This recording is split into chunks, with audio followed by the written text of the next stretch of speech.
ito yung part na minsan medyo challenging. Yan kasi hindi lahat sanay or confident na humingi ng referrals. Pero for me personally, no, I actually enjoy this part. Bakit, no? Kasi yung referrals, ito yung isa sa mga powerful ways para mag-grow natin yung business natin. And what makes them special is that they come from the people na talagang may tiwala na sa atin. Ayan. So, now, I'll be sharing 5 effective tips to ask for referrals without feeling awkward. So, meaning, mga tips no on how you would ask for referral na natural and confident mo siyang i-ask, no, na you wouldn't sound awkward or pushy. Ayan. So mga easy to apply strategies na pwedeng gamitin right after this session. Ayan. So I believe naman everyone wants to be confident in asking for referrals. Tama po ba? Ayan. Sagot ko na rin, narinig ko kayong lahat. Ayan. So let's go to our first tip. Wait, I'll maklik. Ayan. So, yung first tip natin is ask after a win, not just after a sale. So, minsan kasi iniisip natin, no, yung referral, appropriate lang siya kapag nakabenta na tayo. Ayan. Pero in reality, yung best time para mag-ask ng right, ng tama sa clients natin is after natin silang matulungan. No? So, ito yung mga part na nafe-feel nila na happy sila, relieve sila kasi kumbaga na relieve yung peace, nagkaroon sila ng peace of mind and confident sila dun sa naging decision nila. So, yung perfect moment na yun, dapat ma-capture natin yun. Kasi mas mataas yung emotional connection natin sa kanila and yung trust level nila sa atin. Ayan, so, meron tayong sample script dito sa slides, no? So, can I ask someone to read it po sa ating mga attendees tonight? Babasahin lang siya. Ayan, so, meron bang magbo-volunteer? Pwede pong mag-unmute. Ayan, si Yi Fran daw. Ano bang nickname mo? Yi, Fran, or Vincent? Fran na lang po. Hello? Ano? Fran? Fran po. Ayan, sige, Fran. Pabasa naman ng script natin dito sa slide. Thank you. I'm really glad we got this in place for you. If you know anyone else, family, friends, co-workers, who might appreciate the same guidance, I'd be happy to help them too. Would anyone come to mind? Ayan, thank you, Fran. So, dito, mafe-feel ni client na yung pagkantong spill yung pwedeng Tagalog, ito sample lang naman, naka-English yan. Pero kung tatagalugin mo na ganito rin yung thought niya, ayan, maganda siyang gamitin kasi hindi siya nagsasound na parang nagbebenta ka, hindi siya pushy, no? So, mas natural pakinggan pagka, as in, ask ka lang na meron ba sa family mo, friends mo, or katrabaho mo na sa tingin mo ma-appreciate din yung pag-guide ko sa'yo in taking your first plan, something like that, no? So, meron bang pumapasok sa isipan mo kung sino yung pwede mong i-refer sa akin? Ayan. So, pagka ganito yung approach, no, maganda siyang timing, lalo na after nga na matulungan mo si client, possible after may issue ng plan niya. Ayan. So, kasi mas mafe-feel niya na sincere ka kasi nga na, kumbaga nakapag-add value ka na sa kanya. So, you are looking for another person or more people na matutulungan mo in that way na makakapag-add value ka din dun sa iba, nakakilala niya. Ayan. So, sino dito yung nakapag-try ng mag-ask ng referral after ng successful client meeting or successful closing? Ayan. Okay lang ba? Baka merong gustong mag-share, kahit isa lang, kung paano yung naging response sa'yo nung client mo after mo siyang i-ask ng referral. Meron ba? Meron po ba kahit isa? Ayan, share nyo naman sa amin kung paano kung meron kayong successful na ganon, na after mo siyang ma-meeting or after mong ma-close, tas nag-ask ka na referral. Ayan. Meron ba sa inyo? Yan, walang gustong mag-volunteer. Sige, sino dito yung nagsabi na nag-yes kanina nung nag-ask ng referral? Sige.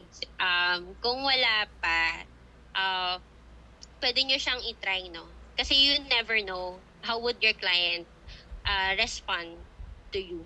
Pag ganon, pag nag-ask ka, lalo na pag happy. Pag happy siya dun sa naging plan niya, happy siya na na-issue na something like that. So, you could try that, no? And kung di nyo man ma-share tonight, since walang gusto mag-share, no? And baka wala pa yung iba, um, you could share it with your team na lang. Para naman, you could also help them to do this one. Ayan. So, yung second tip natin for tonight, ayan, in asking referral is, make it about helping, not selling. So, dapat daw pag nag-a-ask tayo ng referrals, yung key doon is yung intention natin. Tama ba yung intention natin pag nag-a-ask tayo ng referral? So, if the client feels like you're just after another sale, magiging defensive siya or sila sa'yo, no? Pero kung maramdaman nila na gusto mo talagang tumulong, nag-iiba yung response nila. So, always remember, hindi po tayo nagbebenta lang ng policies. We're helping people make better financial decision.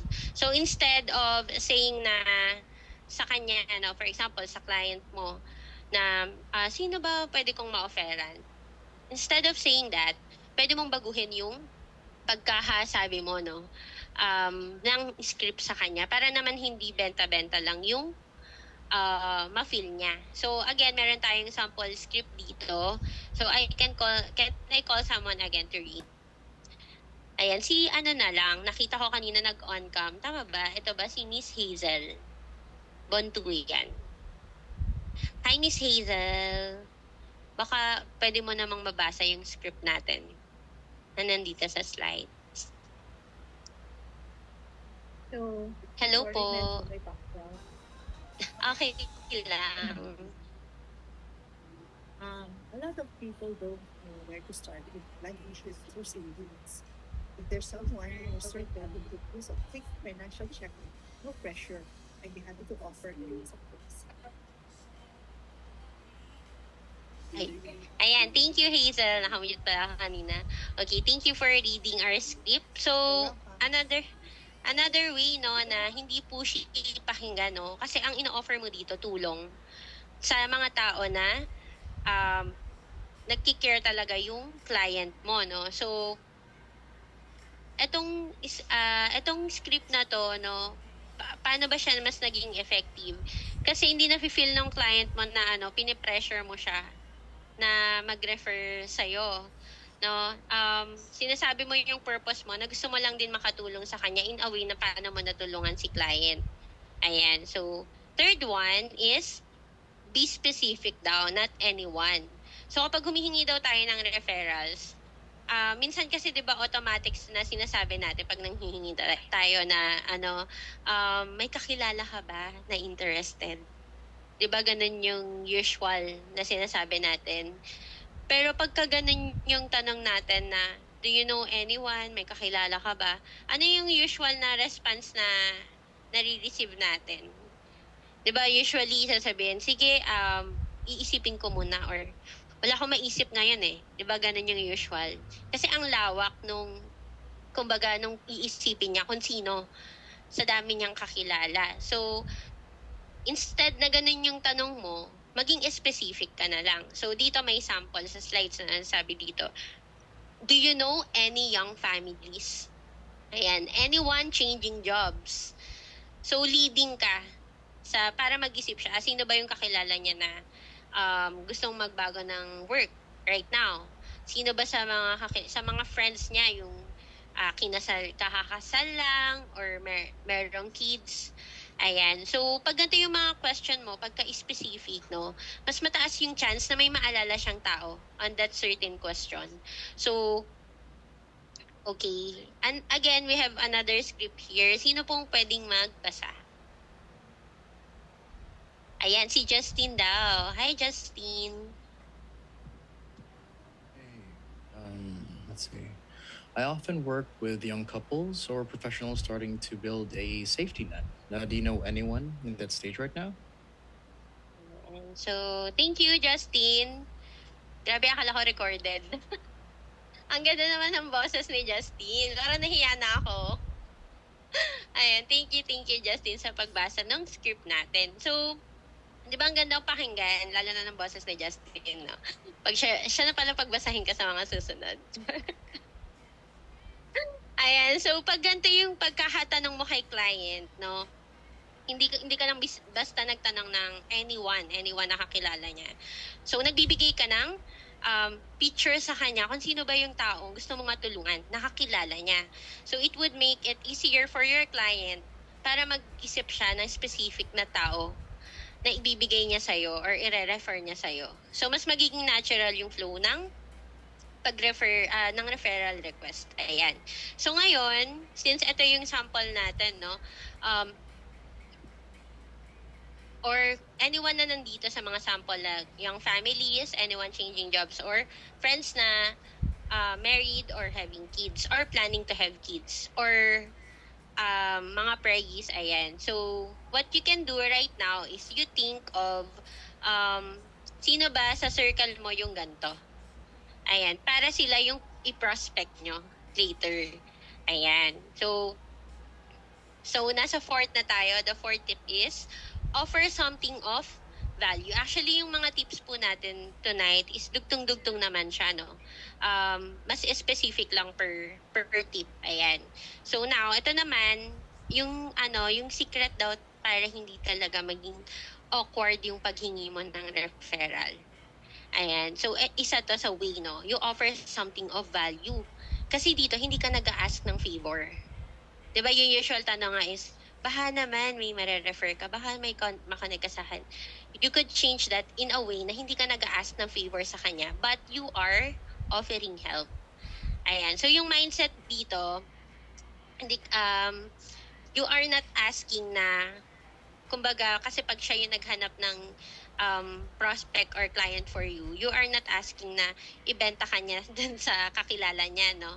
So, you are asking na mag-offer siya or i-give niya yung something of value. Ipapass on niya lang na parang, ito, baka gusto mo ng financial planning, may na-offer yung FE ko. Ayan, more on adding value. Ayan, so paano ba siya ginagawa? So, ayan. So, dito, another script, can anyone read po? Maikli lang naman siya.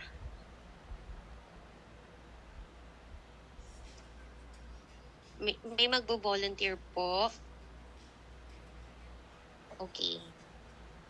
Sige, since wala pa nagbo-volunteer, asking si Toby na, tama ba pronunciation ko? Toby or... si Justin ulit.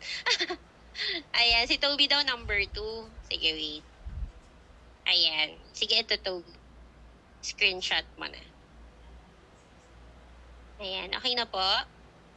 1, 2, 3. 1, 2, 3. Ayan, sige. So, we go back to number 4. Ayan, ayan, okay. Sinong pwede pong magbasa? Ayan, sige, yung nakikita ko na lang sa screen ko, si Miss Kyra Claire Aplacador. Hi, Miss Kyra. Hello. Ayan, hello po. Kyra po or Ayan. Claire? Kyra po, pwede mo. Claire, ayan, sige. Miss Claire, can you read po yung script natin dito sa slide? Thank you. If you refer someone, I'll offer them a free 15-minute financial strategy call, just like I did for you. No strings attached. Yan o. Ayan. Thank you, Claire. So, di ba ganun lang ka-ikse? Tapos nag-offer ka lang ng something of value. So, binibigyan mo lang yung client ng way na bibigyan kanya ng referral na hindi din siya kumbaga mahiya mag-approach dun sa kakilala niya, di ba? Dito, ang ginawang technique is nag-offer talaga siya na free financial planning or call. Do you know someone I can give this service? Ayan. So, okay. So, yung ganito, okay, number 5, no? Number 5 na tayo. So, ito last na to. Pero, syempre, there are so many ways naman on how to ask for referrals. Pero, this one is our last tip for tonight, no? So, make it GC. Ayan, so kahit willing mag-refer yung client natin, minsan hindi nila alam paano sila magsisimula. So yung trabaho natin, syempre, make it easy for them. Gaya nga nung kanina, di ba, you lead them na ganito yung gusto mong client, you are looking for this kind of client. Ayan, so para naman, effort, kumbaga somehow hindi ganun ka-effort din on their end pag naghanap sila. Ayan, so pwede mong sabihin, you can refer me through text, email, or even group chat. Ito yung usual na parang, pag may ni-refer ka, can you create a group chat na tayong tatlo? Ayan, para mapakilala mo siya sa akin kung hindi call. Ayan, so, okay, another script po. Sino pong pwedeng magbasa? Bukod kay Justine. Char. Ayan, sino yung nandito sa ano ko? Okay. Hi, Rika Kristen. Hello po, are you here? Type Selly. Ayan, so Rika Kristen. Ayan. Sige, hindi nagpaparamdam si Rika. Ayan, si Julie May na lang. Hi, Julie May. Sumandi. Ay, hello. Ayan, Hello. can you read our Yes. script lang po? Sure. Ayan, thank you. Okay. Hey, just wanted to share my financial advisor with you. She helped me sort out my life insurance and savings. Her name is Julie, and she offers free planning session. Let me know if you want me to connect with you too. Ayan, thank you, Julie May. So, di ba may kumbaga dito, ikaw na yung sorry, wait lang. Ayan, so ikaw na yung tama na she offers free financial session. Let me know if you want me to connect you to. Ang nag-message nito, si client dun sa i-refer niya. So, pinakilala ka na niya. Ayan. So, share ko lang na I have a client na ganito yung ginawa niya. Tapos, yung script niya nakakatawa. Parang sabi niya, looking daw ako ng 10 momshies na mapepresentan ko ng financial planning about protecting their kids. So, ganun yung script niya na kung okay lang daw ba na mag-set ako ng appointment with them. So, siya na talaga yung nag-introduce sa akin. So, nung kinanak niya kami, actually, di na kami kumuha ng GC, no? Parang binigay, nung sinabi niya na, nag-yes na yung friend niya, sabi niya, okay na daw to, sige, add mo na siya. So, pagka-add ko dun sa friend niya, ina-accept na lang ako. Tapos nagsiset kami ng meeting like that. Actually, ang ganda niya, no, if you would have someone na ganon siya mag-refer, no, mas mabilis mag-set ng appointment. So, itong mga gantong script, usually yung mga gumagamit nito na talaga nagre-refer sa atin. Di lang naman, yung mga satisfied clients natin, but also yung mga COI din, mga introduction talaga. Ayan. So, pwedeng ikaw yung magbigay ng gantong script kay client mo or sa sino mang ina-ask mo na makonect ka para hindi na sila mag-iisip nung script nila. Hindi na sila mag-iisip na ano ba sasabihin ko. Ayan. So, pwede ka mag-compose on your own. Kung pwedeng Tagalog, kung mas comfortable na ganun yung usual na pakikipag-usap ninyo sa isa't isa, even yung client mo sa friends niya. Ayan. Kung approve siya din sa script, pwede niya yung gamitin. So, pwedeng in that way, mas madali kay client mo na mag-refer sa'yo kasi hindi na siya mag-iisip ng script niya. Isa-send niya na lang yan. Ayun. So, of course, after asking for referral, ano ba yung usual na nangyayari, di ba? Nag-aantay din tayo ng mga refer nila. So, parang sa client lang yan after presentation, we do follow-ups. So here are 2 short and polite follow-up messages na pwede nating isend para mag-check lang, no, about dun sa ina-ask natin na referral from them. Ayan. So, number 1 daw is through text or chat na follow-up message. So, ako na yung magbabasa nito. Ayan. Sige, wait. Liliitan ko lang yung...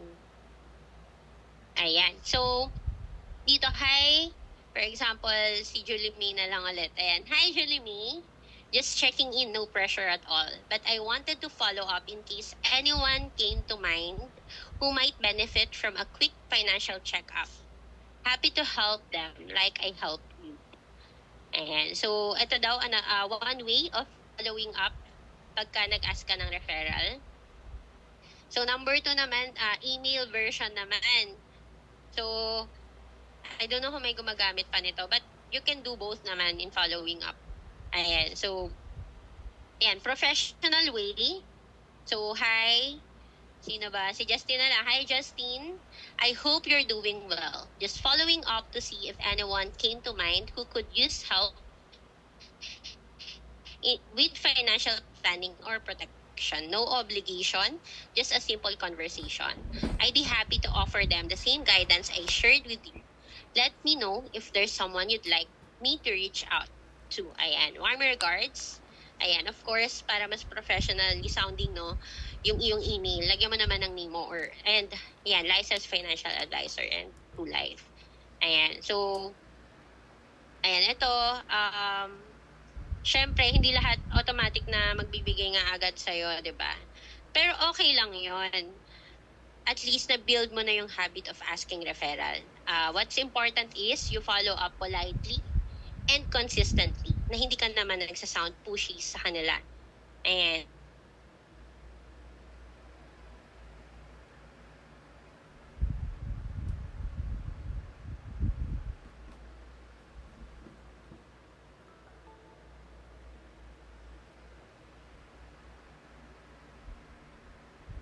Lang pressure.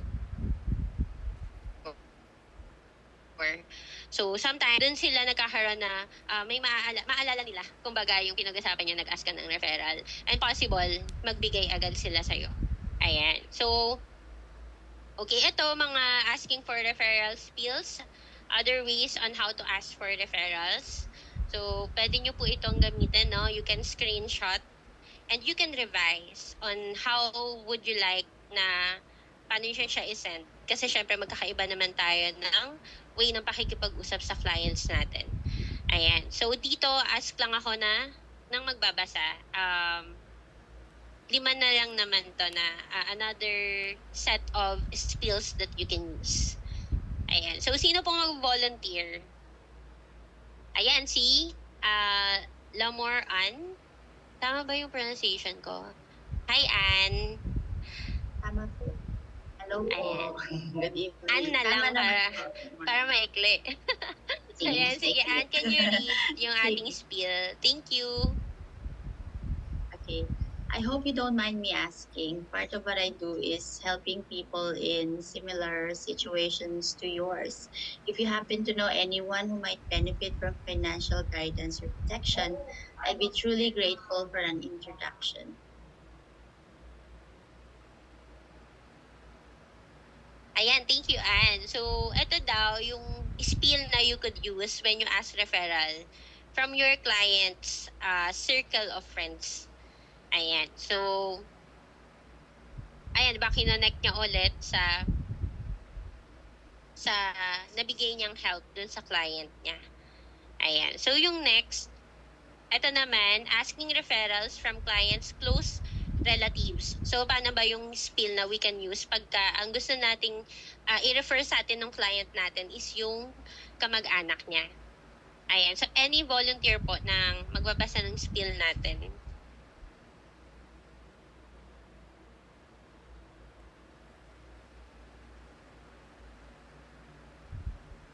Sige, dito na nga lang ako. So, ayan. Si Justin daw ulit. Ayan. Inaantay talaga namin, Justin, yung volunteer mo. Mr. Client, I know that you've experienced the value of what we offer. I'm sure you can think of others, like your brother, sister, parents, who could benefit such as much. A quick introduction from you could really make a difference for them. Would you be open to endorsing me to a few people you care about? Ayan, thank you, Justin. Grabe yung boses ni Justin na parang nanghehele. Yung parang pag siya yung nag-ask na referral, magbibigay ka talaga. Ayan, so thank you. So, ganito daw mag-ask na referral naman. Pagka relatives naman niya yung target mo. Ayan, so I'm sure you can think of others. Of course, feeling ko mas mabilis, no, pagka relatives. Kasi syempre, kamag-anak niyo na yon. So, ayan, so pagka, pwede nyo tong itagalog, no, or taglish in a way. Pagka ginamit nyo sa pag-ask ng referral sa client nyo, para magbigay sila ng referral, which is yung mga kamag-anak nila. Ayan. So, next daw is asking referrals from clients' hobbies. So, ano ba yung mga hobbies na yun? Pwedeng sports, no? Like badminton, pickleball. Dito, mukhang social yung nasa sample na spill natin. Sino po pwedeng magbasa? And sige, magtatawag ako from the... wait lang, nagtaas na si Fran. Yung gusto ko competitive si Fran eh. Hello, Fran. Hello po. Ayan, sige. Can you read our spiel? Thank you. I'm glad you like the benefits of our product, Mr. Client. I hope you don't mind, but could you give me the names and contact numbers of 2 of your tennis buddies or golfing buddies? And thank you, Fran. Parang kailangan ganun na rin ako magsalita. Ayan, so thank you na ganun lang kasimple pag nag-ask ng referral about naman sa mga hobbies nila, no, na at least dito you are giving them na hindi lahat, parang at least 2. Ayan, so at least 2 lang ng mga kasama mong maglaro. Yung pwedeng kung friend mo siya sa Facebook, pwedeng ang i-message mo nga sa kanya is kung nagma-my day ba yung client mo or nagpo-post siya, you can simply reply on that na syempre kung post, DM mo na lang, no? Pero kung my day, pwede ka naman mag-reply doon na, uy, sino yung mga kasama mo? Baka pwede rin ako mag-connect sa kanila. Ayan, something like that, no? Kung may nakita ka naman na picture yan, baka pwede mo na akong i-connect sa kanila. Ayan. So, okay. Next is asking referrals from clients' business bodies. Ayan, so ito business naman. So, who could, sige, dito na lang sa comment section. Si ano na lang, si Jane Bornelia. Hi, Jane.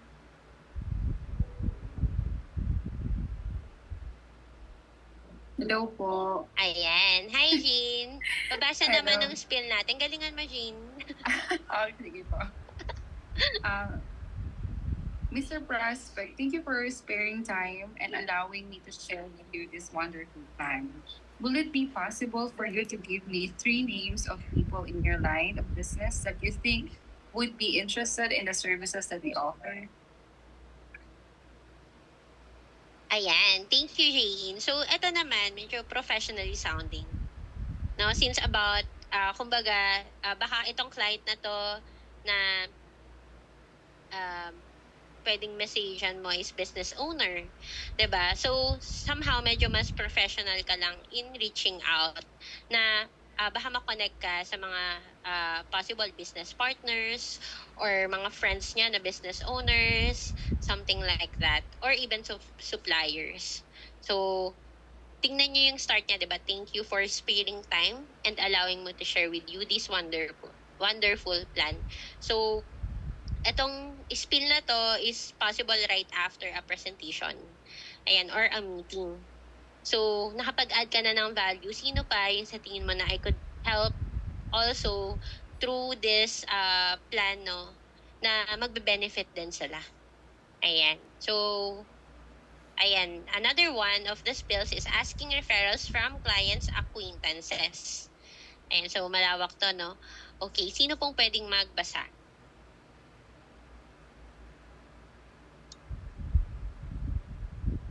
Ilan ba tayo dito sa Zoom? Ayan, 99. Okay. Sige. Wala po tayong volunteer. Si ano na lang? Si Toby na lang. Hi, Toby. Tama ba yung pronunciation ka ng name mo.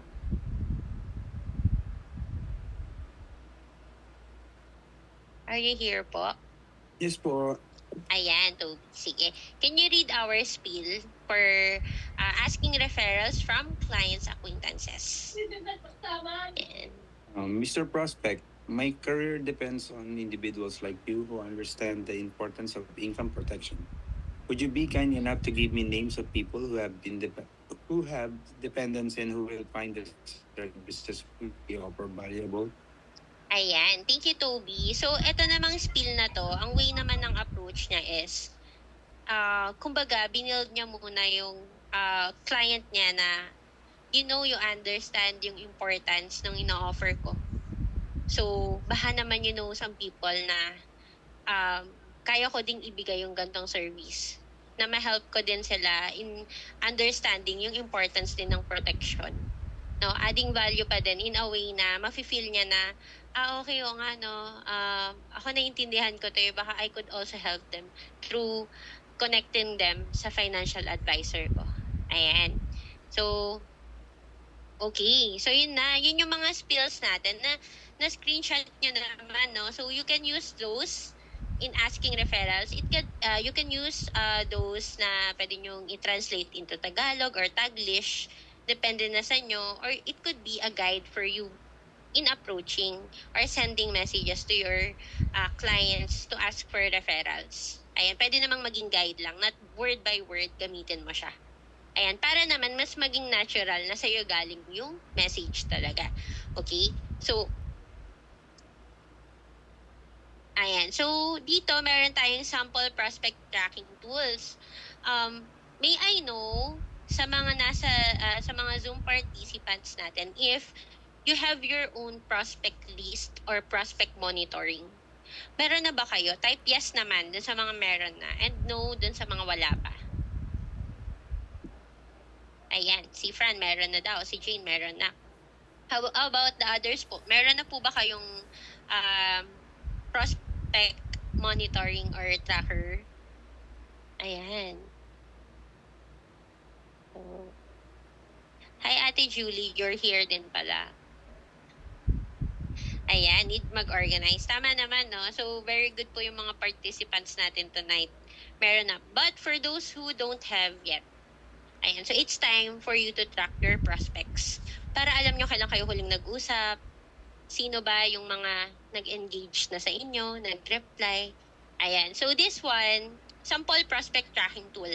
So, ito, you can put it in Excel file na ganito yung pagkakasunod-sunod if you want to organize your prospect monitoring or tracker. Ayan, so yung una dito is date contacted. So, kailan mo siya nakausap? Ayan. So, prospect name, sources of lead. So, saan mo ba siya, saan ka nakakonect? Na-refer ba siya sa'yo? Through an event ba na inattendan mo? Sa Facebook ba? Sa IG ba? Something like that. Kung siya ba yung nag-approach sa'yo. Ayan. Or through cold call mo. Ayan. So, next follow-up date. So, ito naman, para hindi mo lang makalimutan kung kailan mo siya babalikan. Ayan. Baka kasi napag-usapan nyo na ganito tayong araw, tawagan mo kung gantong araw or mag-usap tayo gantong araw. Ayan. Or if you have a target, like for example, na-approach mo siya ngayon and you are planning na after 2 weeks or after a week, message mo siya ulit. At least, meron kang ganito na, okay, gantong araw, follow up ako kasi hindi pa siya nagre-reply. Ayan. So, contact method. So, ano ba yung ginamit mo para makontak siya? Is it through chat, call, text, or FB Messenger, or in person? Ayan. So, interest level, syempre mag-gauge mo na, no, kung gaano ba siya ka-interesada dun sa presentation. Somehow, you could rate kung asan ba siya dito. Kung high ba, medium, low, or you're not sure. Ayan. Needs identified. So, in every meeting or in every meeting, no, inaalam naman talaga natin, di ba, kung ano yung needs ng clients natin. Or even before the meeting, ganun din naman.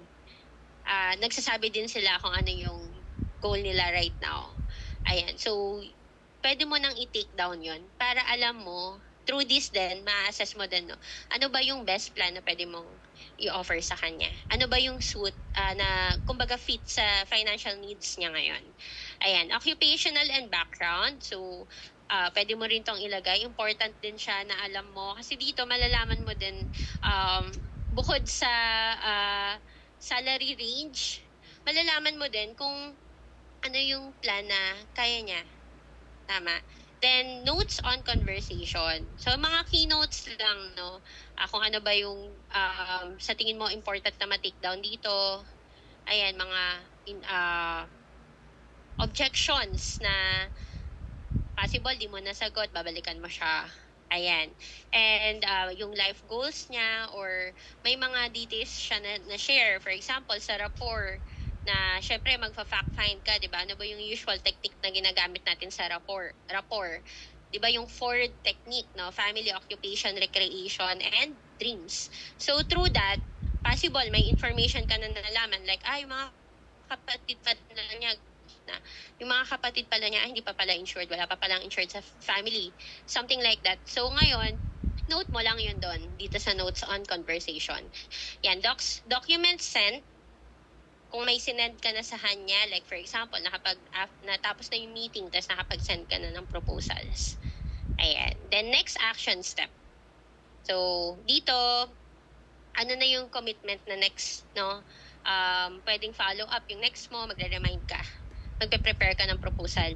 Ayan. So, yung maganda dito, kapag ito naging habit nyo, na mag-update ng prospect list or yung monitoring nyo, no? Hindi mo mamimiss yung mga potential sales or follow-ups. So, isa siguro sa magandang tinatrack natin dito na pwede kong ma-example is yung mga seaman. Kasi 'di ba usually, ma-insure lang naman natin sila pag andito sila nakaka-uwi. So, kung meron kayong gantong tracker, malalaman nyo na syempre alam naman natin either pagka-officer 6 months lang, pagka non-officer 9 months or and above. So, kung may ganito kang tracker, malalaman mo kailan sila uuwi. Alam mo yung mafa-follow up mo sila na, uy, malapit ka na ba umuwi? Di sana na. Kasi alam mo, 6 months na, alam mo, 9 months na. Something like that. Yung mga OFWs yan. So, much easier for you na matrack sila through this kasi hindi mo sila usually makakausap or mafa-follow up kasi nga wala pa sila dito. Ayan. So, kung lahat kayo meron ng tracker, ang pwede nyong paggawa ng tracker Excel. For me, Excel pa ako. Pero if you want to adopt yung sa Google, para kahit wala ka sa bahay, hindi mo dala yung laptop mo, you can open. Ayan. So yung goal dito is every contact counts, no? And every prospect deserves a follow-up. Ayan. So for this week's prospecting plan, so ito dapat yung pwede nyo itong screenshot, no? So ngayon, ito yung plano natin in terms of prospecting. So yan, schedule a casual catch-up with 2 to 3 clients over coffee. So ngayon, mag-isip na kayo, sino ba yung clients nyo na 2 or 3 na pwede nyong i-message ngayon. Tapos mag-ask kayo ng coffee date sa kanila. Ayan. Tapos, offer policy review to 2 to 3 clients this week. So, yung isa, catch up lang. Ito naman, sino naman sa mga clients niyo yung pwede nyong i-policy review? 2 to 3 din. Ayan, mag-schedule din kayo. Ayan, then review prospect list for possible follow-ups. Ayan, so, kung may prospect list na kayo, review nyo yon, sino ba yung pwede nyo nang i-follow up doon? Ayan. So, for those na wala pa, gamitin nyo yung tool na shinare ko kanina, no? In creating your own. Kasi maganda siya. Ayan. Then, look for booth and nesting opportunities. Ayan. So, another source nga ng ating prospect is boothing, no? And yung mga nesting opportunities, pwedeng sa client, or pwedeng, for example, you have a client na nag-work sa gantong company. Now, you can target naman yung mga ka-office mate niya. Pwede kang mag-start doon. Para meron ka ng fresh list of prospects. Ayan. So, that's our week's prospecting plan. Ayan. Pwede nyo din tong i-share sa mga teammates nyo na you can do together. Ayan. Then last, ito naman, prospecting activity. This is supposed to be a 30-minute activity, but ayan. Kaya pa naman siya, but I think ipapa-assignment ko na lang to sa inyo. Ayan. So, in here, you're going to, pwedeng kang magkaroon ng partner from your teammates na, or if you have an accountability body, ayan, para ma-implement nyo tong prospecting plan for the week. Ayan. So, or if you can do it this tonight, no? Kasi mag-message ka lang naman. Ayan. Then, the duo with the most number of catch-ups. Dito may pa-price. Pero yung price, since assignment siya, yung pinaka-price nyo dito, pag nakapag-set talaga kayo ng appointment. Yun na yun, no? Kasi, pag nakapag-set ka ng appointment, pag may nag-yes sa'yo, malaki talaga yung percentage na kukuha siya sa'yo.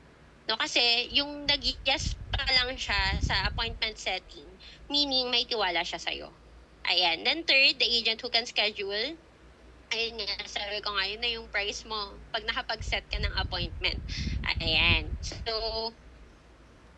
last, ito na lang yung iiwan ko sa inyo, no? Ayan, itong pa-quote na to. According kay Brian Tracy, okay, ayan, keep your sales pipeline full by prospecting continuously. Always have more people to see than you have time to see them. Ayan, so gustong-gusto ko tong quote na to kasi nga nire-remind niya tayo na yung prospecting, hindi nga siya one-time activity. Kailangan habit mo siya. Ayan, so the moment na mag-stop ka mag-prospect, titigil din yung growth ng business mo. Ayan, so keep your pipeline full, keep meeting people, keep connecting, and keep adding value in every conversation. Ayan, so thank you everyone for your time and energy tonight. So I hope marami po kayong kuha na practical tips na pwede nyong i-apply. So sa next session, attend lang din kayo kasi maganda po yung mga trainings natin, and free po siya every Tuesday day huddle and Friday night huddle. So wag po muna kayong aalis. Ayan, magpipicture lang tayo kasi hinihingi po to ng mga branch manager nyo. But before that,